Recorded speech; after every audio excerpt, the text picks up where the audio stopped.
We're so thankful. They're the ones that sat around the table in the very beginning and said, there's got to be a way. There's got to be a way that we can do this. Now, back then, our chief of police was Chief Robbie Robinson. And Robbie, I don't know if it was out of desperation or support, went to the Housing Authority, the city of Yuma, and said, please give these people a building. Give them a start. Robbie, thank you so much for opening that door and giving us the start.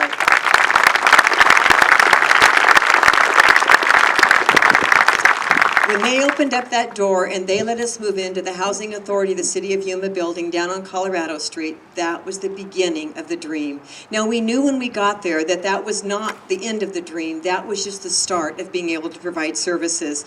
That first year was so rough. People didn't know what a family advocacy center was and what are these crisis advocates. Now, some of our law enforcement officers called us the Kleenex Brigade because whenever somebody started crying, they would just call us and say, you guys deal with this.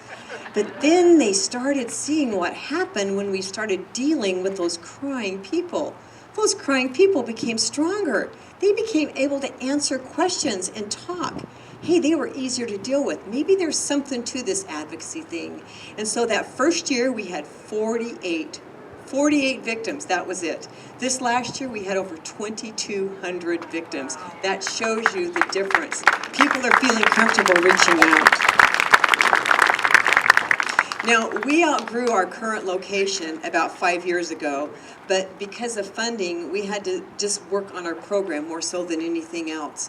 And so the board that we have right now is pretty conservative, as most of them have been, and they said, growth cannot impact our program. So we started looking to see what can we do, how can we improve our services, and where can we go.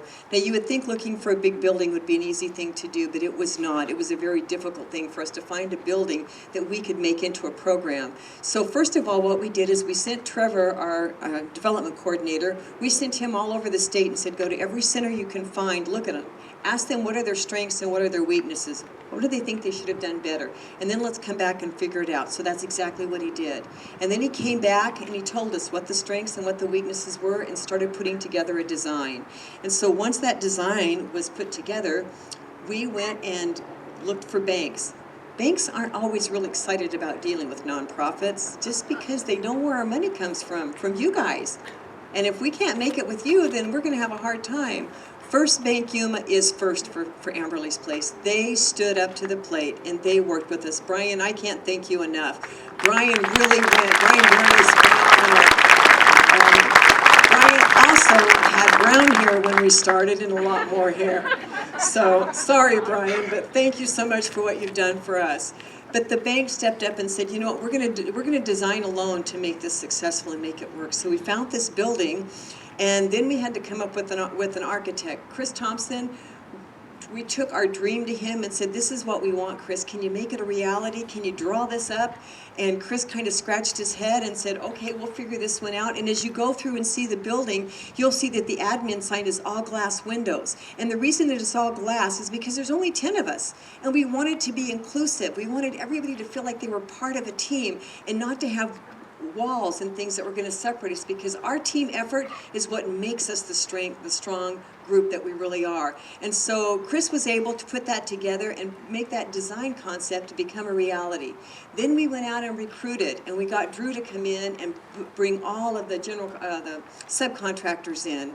Now, one of the things that we didn't count on, we had to raise the money for bricks and mortar because you can't get this through grant funding. So when we started raising this money, the thing that we didn't count on is the tremendous support from this community. Do you know that there are subcontractors that bid a job at a certain rate, but they threw in so much more? And why did they throw in more? Because they believe in what we're doing. And either their family's been impacted or somebody they know has been impacted. And they wanted it to be that much better, that much greater for them when they came through the door. So it helped. It just helped. There have been so many miracles that have happened with Amberley's Place. You know, every single one of these rooms has a theme. And that theme is of support and strength for the victims. From the Serenity Room at the beginning, letting you know that you've got that strength within you to make it, to we have our Starfish Room, as I was telling our Attorney General. And that one was sponsored by a former juvenile probation officer who believed in kids and said, you can make a difference to that one. All of us need to reach out and do that. So as you go through, you see that community support in there. And then our hero room, our everyday heroes and our superheroes, and letting our victims know you're a hero because you had the courage to report. And then I'm sure you guys read the story in the Yuma Sun about our hero room and John Cucci not even knowing when we selected him the hero that he is and the strength that he is going to continue to be to the children that we provide services to. Also, as you walk through this building, you're going to see it is phenomenal. Lowe's stepped up and said, you guys need appliances? Well, you know what? We want you to have the very best appliances that there are. But they didn't charge us the prices for that. Home Depot looked at our building and said, wow, your building is really great, but it looks pretty bad on the outside. And so they came and brought their gardening unit in, and they planted all these beautiful plants. Valley Sand and Gravel said, you guys kind of need some rocks. You guys know rocks are expensive? Don't get on to your kids for throwing rocks anymore. Have them bring them in the house and save them. That's our retirement. Valley Sand gave us thousands and thousands of dollars in rock. Our whole goal was when you drove up to this building, if you were 5 years old or if you were 85 years old, and those are our vulnerable populations, that you wouldn't think you were coming to a cop shop and you wouldn't be scared. And I think thanks to Home Depot and thanks to Valley Sand, when you drive up and you look at it, it doesn't look like a cop shop. It looks like a place that you can go in and that you can feel safe. Hopsetters came in and they looked at our office stuff and said, you know what, you guys have got a great budget for office, but we're going to go over and above on that.